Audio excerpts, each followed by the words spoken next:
মাঝখানে প্লাস্টিকের একটা বর্ডার থাকবে। ওগুলো হচ্ছে যে আপনাদের ওই যেগুলো ব্লেড আছে না, ও ব্লেডগুলো দিয়ে আপনার সর্বপ্রথম 1 মিনিট এটা হিট করতে হবে। আইফোন 5s থেকে 11 প্রো ম্যাক্স পর্যন্ত এরকম প্লাস্টিকের বর্ডার থাকবে, আর এরপর থেকে প্লাস্টিকের বর্ডার থাকবে না। যেমন আমারটা আমি দেখাই আপনাদের। নাকি এখানে কোনো বর্ডার নাই, দেখেন দেখেন ডাইরেক্ট ডিসপ্লে, এই যে ডাইরেক্ট ডিসপ্লে দেখছেন, কোনো প্রকার বর্ডার নাই এখানে। হ্যাঁ, আর এখানে কিন্তু এখানে প্লাস্টিকের বর্ডার আছে। আমারটা কেন খুলছে?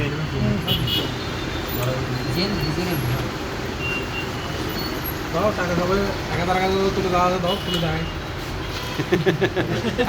এত তারপর করা যায় আমি নেবো এরকম। আমি ঠিক আছে, আমি চল আপনি দেখাই দিতে পারবেন না। আমি যে বলো দাও 18,000 আমারও নতুন ডিসপ্লে কাম পাই যাবে, সমস্যা নাই। আচ্ছা এখানে দেখেন, এখন বিষয় হচ্ছে যে ব্লেড দিয়ে যদি খুলতে হয় আর যদি ফোন ইনটেক হয়, চারোদিকে হালকা হালকা করে অকটেন দিয়ে দিতে হবে। কি দিয়ে দিতে হবে? চারোদিকে। এগুলো অ্যামোলেড ডিসপ্লে, কোনো প্রবলেম হয় না, ঠিক আছে। কিন্তু আপনার অকটেন কতটুকু দিবেন, শুধু ভিজাই দিবেন যেরকম। আগে হিট দিবেন 1 মিনিট, গরম হয়ে দেখবেন যে ধরতেছি কিনা। এরপরে চারোদিকে হালকা একটু থিনার দিয়ে এরপর আপনি ব্লেড ঢুকাই, এরকম ব্লেড এখানে গ্যাপ থাকবে, আর গ্যাপের মধ্যে 100% ব্লেড ঢুকবে, ঠিক আছে। ব্লেড ঢুকাই এরকম চাপ দিবেন, মানে একটু করে ফাঁকা থাকবে। কিসের সেপারেট আগে তোমার মনে হয় স্ক্রু নিচে স্ক্রু যেটা ওটা খুলতে হবে। আমি খুলতেছি না, খোলা আছে। কিভাবে দিব একটু দেখা দেন না। অক্টেনের বোতল দাও, এটা অক্টেনের বোতল লাও। এটা থাকলে আপনারা কিচ্ছু করতে হবে না, মুখস্থ বিদ্যা কাজ। আর যদি না হয় হ্যান্ড স্ক্রু পারবেন, একটা দুটো ফোন করলে পারবেন। তাই দেখেন এই ডিসপ্লেতে গেলে সমস্যা নেই। না, এই যে এক ফুট করে চারিদিকে দিয়ে দিবে। ঠিক ওয়াটারপ্রুফ না। যদি ওয়াটারপ্রুফ থাকুক না থাকুক, যদি ভিতরে হিট সিং থাকে ছেড়ে দিবে। যদি সে মানে কি একবার খুলে নাকি ওয়াটারপ্রুফ বেশি হবে। হ্যাঁ, অকুল ওয়াটারপ্রুফ ছিল। আচ্ছা দেখেন, ব্লেড দিয়ে খুলতে হলে আপনার এইভাবে ঢুকাই, ব্লেডটা এইভাবে ঢুকাই প্রেশার দিতে হবে। আবার এরকম একটা মোটা ব্লেড পাওয়া যায়, এত বড় একটা শক্ত পাওয়া যায়। ডিসপ্লে খুলে একটা আলাদা ব্লেড আছে। হ্যাঁ, একবার কি সেট ঠিক করলে ওয়াটারপ্রুফ চলে যাবে। এরকম এরকম ব্লেড, মাথার এরকম দাগ, দাঁড়ান দেখো। দিলে দিলে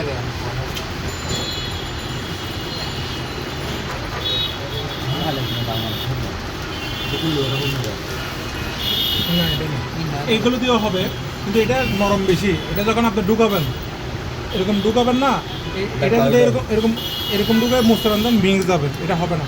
ওটা মোটা, আমি ছবি তুলে পাইলে আমার দোকানে ছবি তুলে পাঠাবো। এরকম নর্মাল ব্লেডের মতোই, কিন্তু এটা মাথাটা দাঁড়, ঠিক আছে। ব্লেড বা এরকম করে বসাবেন, যদি আপনার কাছে মেশিন না থাকে, ঠিক আছে। বসাই হালকা এরকম বসাই, বর্ডার মাঝখানে ঢুকতে হবে, সবসময় খেয়াল রাখবেন। বর্ডার এটার মাঝখানে, ডিসপ্লের মাঝখানে না। এরকম প্রেশার দিবেন, প্রেশার দিলে একটু করে গ্যাপ হয়ে যাবে। এই গ্যাপ হয়ে গেছে না, বাকি মনে করেন এদিক দিয়ে উঠতেছে না, এখানে একটু টিনার দিয়ে দিবেন, এখানে একটু দিয়ে দিবেন। টিনার বা অপশন দিয়ে দেন, দিয়ে প্লাস্টিকের যে কতগুলো নীল কালার ওপেনার পাওয়া যায়, ওগুলোতে দেখবেন এরকম বর্ডার আছে, এতটুকু নোক যেতটুকু অতটুকু বর্ডার আছে, ওটা বেশি ভিতরে যাবে না। ওটা দিয়ে আপনি টেনে টেনে কী করতে পারবেন, এটা সাইডে দিকে টেনে খুলতে পারবেন। ওটা দিয়ে মাথায় রাখবেন, এক্সরে কার্ড যদি ঢুকান, এক্সরে কার্ড শুধু এখানে দাম থাকবে, দামগুলো লেগে থাকবে আর কি। মানে এরকম দেখা যায় একটু গ্যাপ করছেন না, ভিতরে লেগে আছে। এক্সরে কার্ড দিয়ে শুধু দামগুলো কাটার জন্য ঢুকাবেন, ঠিক আছে। এমন ডাইরেক্ট ভিতরে এক্সরে কার্ড ঢুকানোর প্রয়োজন নেই। আর সর্বপ্রথম সেট খোলার আগে ডিসেম্বল দেখে নেবেন, ডিসেম্বল দেখে নেবেন, মানে ডিসপ্লের রিবনটা এই পাশে খুলবে বা ওই পাশে খুলবে, ওটা দেখে নেবেন, ঠিক আছে। যেমন আমারটা এই পাশে খুলছে, আমি এই পাশে খুলছি। এখন এক্সরে কার্ড ঢুকার জন্য মানা করছি কেন দেখেন, এই পাশে যদি আপনি এক্সরে কার্ড ঢুকান, দেখেন রিবনটা কতটুকু গ্যাপ আছে দেখেন। এখন আমি যদি এখানে ঢুকাই, এতটুকু ঢুকাই, টান দিই, ডিসপ্লে শেষ। তো ওই জিনিসটা মাথায় রাখতে হবে। এরপরে এই হচ্ছে খোলার সতর্কতা সবগুলো। আর মেশিনে যদি খুলতে হয়, দেখেন মেশিনে খোলার সিস্টেমটা আমি দেখাই দিই, আমার আমি লাগাই দিচ্ছি।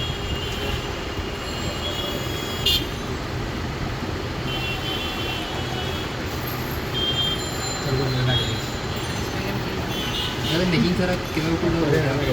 হ্যাঁ, মেশিন ছাড়া কীভাবে খুলবেন? রিস্ক কোনটা? মেশিন ছাড়া কোনো রিস্ক নেই খোলার ক্ষেত্রে। এমনি খুলতে গেলে একটু রিস্ক থাকে, যদি আপনার ব্যাস কম হয় সেক্ষেত্রে ডিসপ্লে বা রিবন ছিঁড়ে যাবে। আর এটার মধ্যে কোনো রিস্ক নেই। এটার মধ্যে আগে হিটে দিবেন, 1 মিনিট হিটে দিবেন, দেওয়ার পর এটা বসাই দিবেন, এই জায়গার মধ্যে গ্যাপ আছে ক্যাম্পার জন্য, তারপর এটা লাগাই দিবেন। একদম টাইট থাকবে। দেখেন টাইট থাকতেছে না নন টাইট থাকতেছে। বেশি কথা বাইরে আমাদের ভালো নোমান দেখতে টাইট করে দিছি। এটা ডিসপ্লে পর্যন্ত নামাই দিবেন, একদম লাস্ট পর্যন্ত নামাই দিবেন। নামাই খাবারটা খারাপ এটা আগে লুজ করে দেবেন, দিয়ে এই এটা এখন এটাকে ধরে ফেলছে। এবার আপনি কিচ্ছু করতে হবে না, শুধু বসে বসে এটা ঘোরাবেন। যেগুলো বর্ডার ছাড়া ডিসপ্লে, ব্লেড ঢুকানো যায় না, এগুলো এরকম চোখে কাপড় বেঁধে আপনারা খুলতে পারবেন। ঘোরাবেন, এই গ্যাপ হয়ে গেছে দেখেন। মানে মোট কথা কাজ কি, এটার কাজ কি গ্যাপটা করা। এবার গ্যাপ হয়েছে আপনি একটা এক্সট্রা গ্যাপ বা কিছু দিয়ে খুলে এই বাকিটা আপনার ফোনটা ইয়াতে খুলে ফেলাম, রাখো এটা শেষ ইয়াতে শেষ করুন। এবার গ্যাপ হয়েছে, গ্যাপ হওয়ার বাকিটা তো একদম সিম্পল জিনিস। এখানে শুধু গার্ডটা খোলা, আর যদি না খোলে সেদিকে ফিনার দিয়ে নখ দিয়ে খোলেন বা ওপেনার দিয়ে খুলে ফেলবেন। সবগুলোর ক্ষেত্রে আর কিছু ক্ষেত্রে মনে করেন ডিসপ্লে এদিকের কামটা একটু মজবুত হয়, এতটুকু কাম ছুটে গেছে আর এই জায়গায় কামটা ছোটো না, তখন আপনারা কী করবেন, এদিকে একটু তিনার, এদিকে মানে পুরো জায়গাটা একটু তিনার দিয়ে ডিসপ্লেটা এরকম টান দিয়ে এরকম খুলে এরকম নাড়াই নিচের দিকে টান দিবেন। হালকা করে এরকম নিচের দিকে টান দিলে গানটা নরম হয়ে যাবে। নিচের দিকে টান দিয়ে খুললে দেখুন যে দেখেন এখানে একটু বর্ডার বেশি, এই গামটা একটু আটকায়, আর না হলে কোনো প্রকার গাম আটকাবে না। এরপর হচ্ছে যে এটা খোলার পর মেন সতর্কতা বা মেন সমস্যা কোথায় সেগুলো আমি ডিসপ্লেটা আগে খুলে ফেলতেছি। এখানে অনেক কিছু জিনিস থাকে যেগুলো আপনার দেখা লাগবে, সেজন্য আমি আগে ডিসপ্লেটা খুলে ফেলছি। এখন দেখেন আইফোন এক্স থেকে শুরু করে যেগুলো উপরে মডেল আছে, খোলার পর সাথে সাথে ওই যে হিট প্রোটেক্টর টাইপ কতগুলো আছে না, ফুল ইয়ার মতো কস্টেপের মতো লাল কালার, ওটা এখানে মেরে দেবেন। এটার উপরে আপনার হাত যদি এরকম টাচ হয় ফেস আইডি ডিসেবল হয়ে যাবে। এখানে যদি হাত টাচ হয় অপটেন যায়, এটা হচ্ছে ফেস আইডির ডার্ক মডিউল, ঠিক আছে। আর এটা হচ্ছে আইআর ক্যামেরা। এই দুটোর থেকে একটা মধ্যে যদি কোনো ক্ষতি হয় ফেস আইডি গণনা আসবে না। এটার ক্ষেত্রে একবার প্রোগ্রাম করতে পারবেন, এটা হচ্ছে আর কিছু করতে পারবেন না। তো সেক্ষেত্রে আপনি এখানে ট্যাপ মেরে দেবেন। এখানে যদি হাত না বাজে, কিনার না যায় বা হিট না যায়, কথা বুঝতে পারছি, এটার মধ্যে কাজ করে। এটার মধ্যে আমি যদি বলে আমি ব্যাটারি খুলে এই আরে বাজি, এটা কাস্টমারের ফোন, কাস্টমারের ফোন, আমার বলে ফোন কিনে দাও, তোমাদের জন্য আনছি। যে এখানে দেখেন এর মধ্যে বাকি জিনিস হচ্ছে যে এই জায়গার মধ্যে একটা স্টিলের ইয়া থাকবে, পাত থাকবে প্রতিটার ক্ষেত্রে। এবার আইফোনের মধ্যে মোস্ট কমন প্রবলেম হচ্ছে যে মানে যারা কাজ করে বা কাজ জানে না বা কাজ ইয়া করে, দোকানদার নর্মাল এমনি কাজ করতেছে ইউটিউব দেখে ইয়া দেখে, ওরা 90% সময় করে কি এই স্ক্রু বেশ কম করে মারার কারণে বোর্ড ড্যামেজ হয়ে যায়। কীভাবে ড্যামেজ হয়ে দেখেন, এই যে উপরে একটা গার্ড দেখতেছেন, এটা হচ্ছে বোর্ডের উপরে, এই বোর্ড মনে করেন এই বোর্ডের উপরে একটা গার্ড বসাই দিয়েছে, ঠিক আছে। তো এটার স্ক্রু সাইজ হচ্ছে এতটুকু, কতটুকু এতটুকু, তো আমি মারলাম এতটুকু আসছে। এখন ও করে কি এখানে একটা স্ক্রু মেরে দেয় যেটার সাইজ হচ্ছে এতটুকু, তো যখন মারবো বোর্ডটা কী যাবে, ও মানে বোর্ড ড্যামেজ। তো এখন আপনি বুঝবেন কোন আপনার ভুল না হওয়ার জন্য সেটা খোলার পর সর্বপ্রথম একটা ছবি তুলতে হবে। কী করতে হবে, ছবি তুলতে হবে। ছবি তুলে এখানে যতগুলো স্ক্রুপের নাম্বার ইয়ে আছে মেসেঞ্জারের মধ্যে এডিট করে দেবেন, 1 2 3 4 5 6 7 8, ঠিক আছে। এডিট করে আপনি 1 নম্বর খুলছেন, এই এখানে 1 নম্বর আছে, 2 নম্বর খুলছেন, এই 2 নম্বর আছে, 3 নম্বর খুলছেন, 3 নম্বর আছে, এরকম নাম্বার বাই রাখি দিচ্ছেন। এবার আপনি কী করবেন বলতে, আমি ডিসপ্লে চেঞ্জ করবো। এই ডিসপ্লে খুলছে, ডিসপ্লের মধ্যে ইয়ার স্প্রে রিবন আছে, শুধু এটা খুলছে, নতুনটার মধ্যে ট্রান্সফার করছেন, লাগাই দিচ্ছেন, ডিসপ্লে বসাই এই যেরকমটা যে নাম্বারটা এই নাম্বারে বসাই দেবেন, শেষ কাজ শেষ। স্ক্রু আছে, সব জায়গায় স্ক্রু আছে, এগুলো সব স্ক্রু সিস্টেম। কথা বুঝতে পারছি। এটা হচ্ছে যে আপনার সতর্কতা, স্ক্রুপটার মধ্যে আপনার সেটটা ড্যামেজ করে, ফেসিলিটির মধ্যে হাত দিয়ে ফেসিলিটি ড্যামেজ করে, ঠিক আছে। তার মধ্যে কী করতে হবে, সর্বপ্রথম এই যে স্ক্রুগুলো খুলে রাখাটা হচ্ছে মেন। এখন আপনি বলতেছেন ভাই আমি কোনো কারণে মিক্স হয়ে গেছে, ইউটিউবের মধ্যে যখন ডিসেম্বল ভিডিও দেখবেন যে স্ক্রু খোলাগুলো দেখাচ্ছে, স্ক্রু খুলে দেখাচ্ছে, ওখান থেকে দেখে নেবেন বড় ছোটো কোনগুলো। কিন্তু সবসময় এরকম গাঁটালা যেগুলো থাকে এগুলো সবসময় কি ছোটো স্ক্রু, আর এরকম যেটা থাকে ওটা বড় স্ক্রু। আর আপনার যদি নাই মিলাতে পারতেছেন তাহলে স্ক্রু মারবেনই না, অতটুকু বসায় অতটুকু ফিটিং করে দিয়ে দেবেন, কোনো সমস্যা নেই। কথা বুঝতে পারছি? স্ক্রু ছাড়া সমস্যা হবে না, হাত থেকে পড়লে কানটা খুলে যায় আর কি, এমনি কোনো প্রবলেম হয় না। কথা বুঝতে পারছি? এর হাত থেকে বলে ডিসপ্লে যাবে কানেক্টর খুলে গেলে প্রবলেম হবে। এখন বুঝেন, এখন হচ্ছে যে আপনার ডিসপ্লেটা আমি রাখি। কোনটা আচ্ছা কাস্টমার কথা ভাই আপনি এদিকে চিপাই আসেন, চিপাই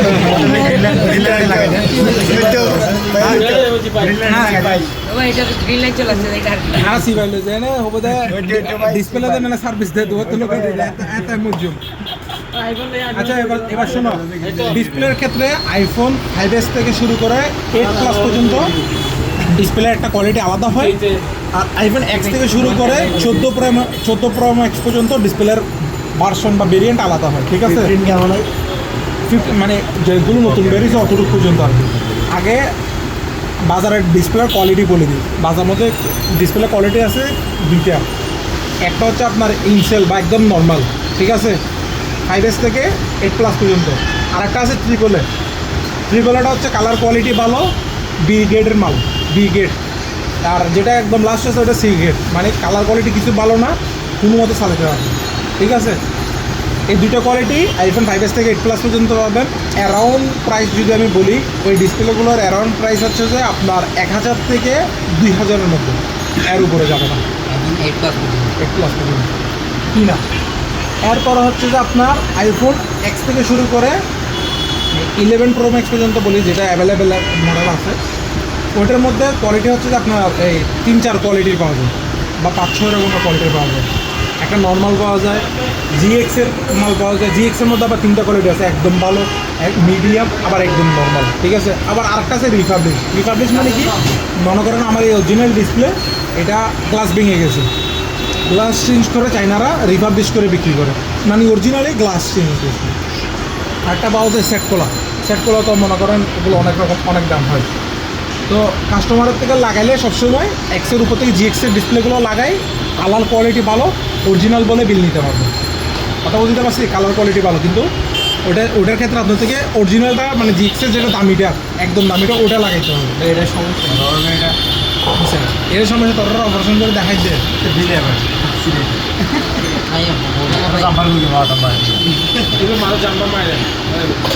কথা বুঝতে পারছি? এবার হচ্ছে যে কোন জিনিসগুলো চেঞ্জ করা যাবে, কোন জিনিসগুলো চেঞ্জ, এগুলো এক একটা সেটা আপনার দোকানদার থেকে জেনে নিতে হবে। এখন আপনার আইফোনের মধ্যে দুটো সিকিউরিটি আছে, একটা হচ্ছে ফিঙ্গার, আর একটা হচ্ছে ফেস, এর বাইরে কোনো লক নেই বা সিকিউরিটি লক থাকে না। তো এবার ফেস আইডির জন্য এটা ইউজ হয়, ঠিক আছে, আর ফিঙ্গারের জন্য ফিঙ্গারপ্রিন্ট থাকে আর কি। যদি কোনো ফোনের ফিঙ্গারপ্রিন্ট অরিজিনালটা ছিঁড়ে যায়, ঠিক আছে, এটা রিপ্লেস করা যাবে না, বা আপনি যদি বলেন যে ভাই আমি আরেকটা অরিজিনাল সেটটা খুলে লাগাবো, কাজ হবে না। কেন? ফিঙ্গারপ্রিন্টের মধ্যে একটা আইসি থাকে, ঠিক আছে, আইসির মধ্যে একটা নাম্বার আছে যেটা সিপিওর সাথে ম্যাচ করা, মানে সিপিও ওই আইসি ছাড়া আর কোনো আইসি দিয়ে কী করবে না, ফিঙ্গারে কাজ করবে না। Same to same face ID, আপনি যদি এই ফেস আইডির পুরোটা খুলে ফেলাম, এটা পুরোটা খুলে আরেকটা ফোন থেকে লাগাইছেন, ক্যামেরা কাজ করবে, কিন্তু কী করবে না, ফেস আইডি আর কাজ করবে না। সেম ইয়ার স্পিকার রিবনের মধ্যে ফেস আইডি আর ট্রুটনের কাজ আছে, আপনি যদি এটা খুলে আরেকটা লাগান, ঠিক আছে, সেক্ষেত্রে ফেস আইডি কাজ করবে না। কিছু ক্ষেত্রে আপনার এটা চেঞ্জ হলে একটা প্রোগ্রাম করে ফেরত আনা যায়, কিন্তু এটা এখানে কোনো অপশন নেই। খেয়াল রাখবেন, যদি আপনার ফেস আইডিতে কোনো প্রকার প্রবলেম হয় বা কোনো সমস্যা হয়, কোনো ইস্যু হয়, সেক্ষেত্রে ট্রুটন এই রিবনের মধ্যে থাকে, ফ্লেক্সের মধ্যে থাকে, অথবা এই আইসির মধ্যে থাকে, একটা অপশন, এটা ট্রুটনের একটা অপশন, ডিসপ্লের অপশন, এটা এরকম কোনো কিছু না, একটা ফাংশন। কথা বুঝছেন? আর এখানের মধ্যে ডিসপ্লের আইসি হচ্ছে এটা, যেটার মধ্যে আপনার ডিসপ্লে মেসেজ থাকে। আচ্ছা, এবার ফেস আইডি আর ফিঙ্গারের কথা বুঝতে পারছি, এগুলো রিপ্লেস হবে না, রিপেয়ার করলে করা যাবে, না হলে কী হবে না, রিপ্লেস হবে না। এবার হচ্ছে কোন জিনিসগুলো চেঞ্জ করলে আইফোনে বোঝা যাবে, আইফোন 8 প্লাস পর্যন্ত বা আইফোন এক্স পর্যন্ত, ঠিক আছে, 8 প্লাস পর্যন্ত মেবি আপনার এই ব্যাটারি চেঞ্জ করেন, ডিসপ্লে চেঞ্জ করেন, কোনো সমস্যা নাই, ফোনের মধ্যে কোনো লেখা আসবে না যে চেঞ্জ করা হয়েছে। এক্স থেকে শুরু করে আপার মডেল যেগুলো ডিসপ্লে চেঞ্জ করছেন আপনাকে এক্সে আসবে। 18 আপডেটের 18 না 17 আপডেটের দিতে পারে। 16 আপডেট, ডিসপ্লে 16 না 18 তোমার 17 তোমার দেখা। আচ্ছা যাই হোক, এক্স পর্যন্ত হয়তো আপনার ডিসপ্লে যদি চেঞ্জ করেন, এক্স থেকে শুরু করে আপার মডেল ডিসপ্লে চেঞ্জ করলে বলে দেবে যে কি ডিসপ্লে চেঞ্জ, মানে ফোনের মধ্যে একটা লেখা আসবে ডিসপ্লে চেঞ্জ করা হয়েছে। তো ওই ক্ষেত্রে কী করতে হবে, যেটা পুরাতন ডিসপ্লের আইসি আছে সেটা খুলে নতুন ডিসপ্লেটা লাগাই দিলে আপনার মেসেজটা চলে যাবে। কথা বুঝতে পারছি? আর আরেকটা জিনিস হচ্ছে যে ট্রুটন, পুরাতন ডিসপ্লের মধ্যে আইসির মধ্যে ট্রুটনটা থাকে, এটা থেকে মেশিনে লাগায় কপি করে নতুন ডিসপ্লের মধ্যে পেস্ট করে দিলে আপনার ট্রুটন পেস্ট হয়ে যাবে। মানে যে কোনো ডিসপ্লে আপনি ট্রুটন কপি করে পেস্ট করে দিতে হবে, কোনো প্রবলেম নেই। এখানে আপনি যখন মেশিন দিয়ে করবেন মেশিনের মধ্যে কার্ড আছে, কার্ড মিললে বুঝে নেবেন যে ওটাই। কথা বুঝতে পারছি? ট্রুটন আর ইয়া কপি করে দিতে পারতেছে। এরপর হচ্ছে আপনি ক্যামেরা চেঞ্জ করলে ফোনে বলে দেবে ক্যামেরা চেঞ্জ, ব্যাটারি চেঞ্জ করলে বলে দেবে ব্যাটারি চেঞ্জ। তো হ্যাঁ যাবে। ব্যাটারির ক্ষেত্রে আমি বলে দিচ্ছি, ডিসপ্লে আর ব্যাটারির ক্ষেত্রে, ডিসপ্লের ক্ষেত্রে এই এসিটা চেঞ্জ করতে হবে, মানে এই এসিটা অরিজিনাল থেকে খুলে বাজারে যে ডিসপ্লে লাগাবেন বা অরিজিনাল যেটা লাগাবেন ওটাতে কি আইসিটা ট্রান্সফার করতে হবে। ট্রুটন এখান থেকে একটা সিরিয়াল নাম্বার আছে, এটা মেশিনে লাগে কপি করে পেস্ট করলে হয়ে যাবে। ব্যাটারির ক্ষেত্রে আপনার যে সার্কিটটা আছে, এখানে একটা সার্কিট আছে, সার্কিটের মতো একটা আইসি দিয়ে দিচ্ছে কোম্পানি, ওই আইসি ছাড়া সিপিও চিনবে না যে এই ব্যাটারিটা অরিজিনাল। কথা বুঝতে পারছি? আপনি যদি নতুন ব্যাটারি নেন সার্কিটগুলো কেটে, আর কোনো কারণে যদি সার্কিট ড্যামেজ হয়ে যায়, ঠিক আছে, বেশিরভাগ সময় হাত থেকে পড়া ফোনগুলো বা ফুলে ব্লাস্ট হয়ে যাওয়া ফোনগুলো সার্কিট ড্যামেজ হয়ে যায়, সেক্ষেত্রে সার্কিটের ভিতরে আইসি যেটা আছে সেটা খুলে আরেকটা সার্কিটের মধ্যে অরিজিনাল সার্কিটের মধ্যে লাগানোর পর আপনার কী আসবে, ব্যাটারির মেসেজটা রিমুভ হবে। যেমন ওনার একটা কার্যকরী ফোন ওটা সার্কিট ড্যামেজ হয়েছে, এখন ব্যাটারি সেট চলবে, কোনো সমস্যা নেই, কিন্তু অপশানে গেলে কী বলবে ডিসপ্লে কী করা হয়েছে, ব্যাটারি কী করা হয়েছে চেঞ্জ, মোবাইলে সিলে বলে দেবে। এখন ব্যস্ত গেলে বলবো যে এটা ব্যাটারি চেঞ্জ। কথা বুঝতে পারছি? তো ওটা না হওয়ার জন্য আপনার কী করতে হবে, এই সার্কিটটা কী করতে হবে, এখান থেকে কেটে বের করে নতুনটার মধ্যে ঝালাই করে দিতে হবে, শেষ। নতুন ব্যাটারির মধ্যে কী করে দিতে হবে, ঝালাই করে দিলে তাহলে আপনার ব্যাটারি মেসেজ আসবে না, এটা ট্রান্সফার করলে ডিসপ্লে মেসেজ আসবে না। এরপর ক্যামেরার ক্ষেত্রে কিছু ক্যামেরার ট্যাগ বের হয়েছে মানে পুরান ক্যামেরা থেকে সিরিয়াল কপি করে নতুন ক্যামেরার মধ্যে বসায় একটা এতটুকু একটা ট্যাগ অন থাকে। এটা কি র্যাবন চেঞ্জ করতে হবে নাকি আইসি তুলে? শুধু আইসিটা তুলে তুলবো কীভাবে? এগুলো তোলার প্রসেস আছে, এগুলোর জন্যই তো মানুষ কোর্স করতে যাচ্ছে, এগুলোর জন্য তো করতেছে। কথা বলছো, এখানে তোলার অনেক কিছু আছে, ইউটিউবে পাবেন, যদি কীভাবে তুলে এবার কীভাবে লাগায় ওগুলো ইউটিউবে পাবেন। যেমন আপনি মডেল লিখবেন, হ্যাঁ আমি তিনতলায় আমার কথা বুঝবেন। এখন আমি আপনাদের একটা কথা বুঝাই। মোট কথা হচ্ছে যে আপনার মোট কথা হচ্ছে যে আপনারা এখন এই জিনিসটা আপনি যদি বলেন যে ডিসপ্লে মেসেজ কীভাবে রিমুভ করে, হ্যাঁ সেটা আমি কীভাবে জানবো বা আমি নিজে করতে চাচ্ছি, ইউটিউবে যাবেন অ্যাক্সেস ম্যাক্স অথবা 11-এর উপরে মধ্যে ডিসপ্লে মেসেজ বেশি আছে, লিখবেন যে iPhone 11 ডিসপ্লে মেসেজ রিমুভ, তো দেখবেন এখানে সুন্দর করে ব্যান্ডেজ মেরে একটা গ্রাইন্ডার দিয়ে সুন্দর করে এটা ড্রিল করে অরিজিনাল নতুন ডিসপ্লে থেকে এটা বাদ দিয়ে দিবে এটা, আর একটা পুরান ডিসপ্লে থেকে হিট দিয়ে তুলে সুন্দর করে রিভলভ করে বসাই ওই নতুনটার মধ্যে লাগাই দিবে। ওটা আপনি করেন না? আমি করি। হ্যালো, ডিজাইন আমি ভিডিও ছাড়ি না, করি কিন্তু ছাড়ি না। হ্যাঁ ছাড়তে পারবেন? কি বলো, এইতে কালকে বলতে দেখলাম যে দোয়া চাইছে, আমার আম্মু জানি কিনা, দাঁড়া ওয়েট করে ভালো করে বুঝে নেন। আমি এবার সমস্যার কথাগুলো বলতেছি, কী সমস্যাগুলো হয়। 90% সময় আইফোনের মধ্যে যেগুলো বড় মডেল আছে, আইফোন এক্স থেকে একদম টাকার চোখ বন্ধ করে কামাইতে পারবেন। আইফোনের মধ্যে এখানে আমি যেগুলো বলবো সবগুলো টাকা কামানোর ট্রিক্স, ঠিক আছে, যেগুলো আমি করে আসতেছি প্র্যাকটিক্যাল লাইফের কথা বলতেছি। আইফোন নিয়ে আসবে, ইয়ার স্পিকার শোনা যায় না, এই যে এটা কানে দিয়ে কথা বললে সাউন্ড খুব কম, একদম নাই। কাস্টমারকে বিল করে নিতে হবে, চেঞ্জ করা লাগবে। চেঞ্জ কত মডেল অনুযায়ী, 2000, 2500, 1500, 1000 যা পারেন তা, ঠিক আছে। হ্যাঁ ঠিক আছে, সুন্দর করে কাস্টমার এক সাইডে বসায় ফোনটা নিয়ে ইয়ে আসে না এটা কি বলে যে ইউটিউবে যাবেন, ইউটিউবে যাই ইমেজিন ড্রাগন একটা গান আছে অথবা বেস এলা, একটা বেস এলা গান প্লে করবেন করে এটার উপরে এরকম আমি যতটুকু ডালছি আপনার কী ডালবেন আপনি ঢেলে দেবেন। ডালার পর এই কাটাটা আছে না, এটা দিয়ে হালকা করে একদম বেশি প্রেসার দেবেন না, হালকা একটু করে প্রেস করবেন, মাইক্রোস্কোপ থাকলে আরও ভালো হয়। 3টা ছিদ্র করে দেবেন, করে দেখবেন যে ছিদ্র দিয়ে হাওয়া বেরোচ্ছে, বুদবুদ বেরোচ্ছে, আবার 3 ড্রপ দেবেন, দেওয়ার পর একটা ব্রাশ দিয়ে ক্লিন করে দেবেন। 100% এয়ার স্পিকার ক্লিয়ার হয়ে যাবে। কিন্তু কাস্টমারকে বুঝতে হবে কি আমি ফুল এয়ার স্পিকার কী করেছি, চেঞ্জ করে দিয়েছি, এটা সাথে সাথে দিলে তো সমস্যা। সাথে সাথে দিলে সমস্যা, আপনার বসাই হ্যাঁ হ্যাঁ 100 এটা হচ্ছে কি জানেন, কথা বলি না, দাম জমে ময়লা জমে এটা ব্লক হয়ে যাবে, ঠিক আছে। 2 নম্বর, আইফোন 11-এ 90% সময় পাবেন, কমন যে মডেলগুলো দুটোটা কমে গেছে, দুটো কি গেছে গান বাজে, এটা দেখবেন এটাতে একটু ভালো বাজতেছে, এটা একটু বাজতেছে না। এটা সুন্দর করে খুলে এই ইয়ার এখানে নিচের স্পিকারটা খুলে এখানে একটা এই স্পিকারের ভিতরে একটা জালি আছে, ওটা খুলে ফেলবেন জালিটা, আর ভিতরে একটু ভালো করে কী করে দিবেন, ওয়াশ করে দিবেন, সাউন্ড হয়ে যাবে। যেমন ওই দিন বিল নিয়েছিলাম, রাতের বেলা কাজ করছিলাম, কারা ছিলেন, যারটা ওটা ওরে লাগাই দিয়েছি, কিন্তু দেখাই যারটা লাগাইছি। কত বিল নিয়েছিলাম যেটা 2,500 টাকা বিল নিয়েছি, শুধু উপরটা ওয়াশ করছি, নিচে জালিটা ফেলাই দিয়েছি। কিন্তু ওই ক্ষেত্রে আমাদের একটা সেট খোলা লাগবে, ওই ক্ষেত্রে স্পিকারের মধ্যে একটা জালি থাকে, ওইটা কথা বলতে পারছি না, এতটুকু বসে দেবেন, এতটুকু বসাই গান প্লে করে এক ড্রপ ছাড়বেন।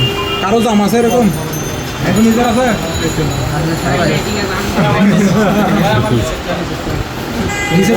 নিচেরটা থাকলে এগুলো দিয়ে করবেন, ওটা ময়লা হয়েছে তো ওটা গান প্লে করো, ইয়া করে এত লাফা করে দেবো, ডিজে গান লাগাই দেবো, পাশে কারণ আছে। লিমিটের বাইরে দিলে তো সব জায়গায় সমস্যা হয়ে গেছে। আমি তো এরকম লিমিট করে দিচ্ছি।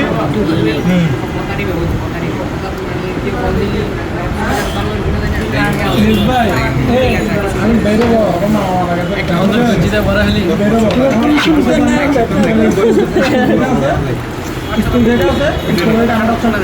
মামা আছে বুঝছেন, মারা গেছে, মেডিকেলে ভর্তি ছিল, মারা গেছে। ও বলছে জানি জানছে, আমার মো জানা না বলা, বুঝছো, আমিও বলতে পারে না।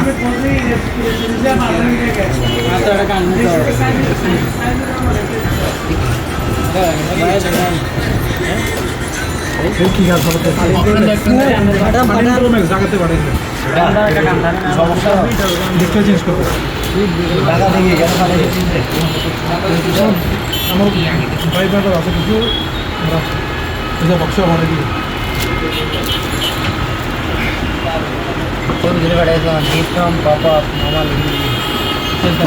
লাইনটা খুলে যাবে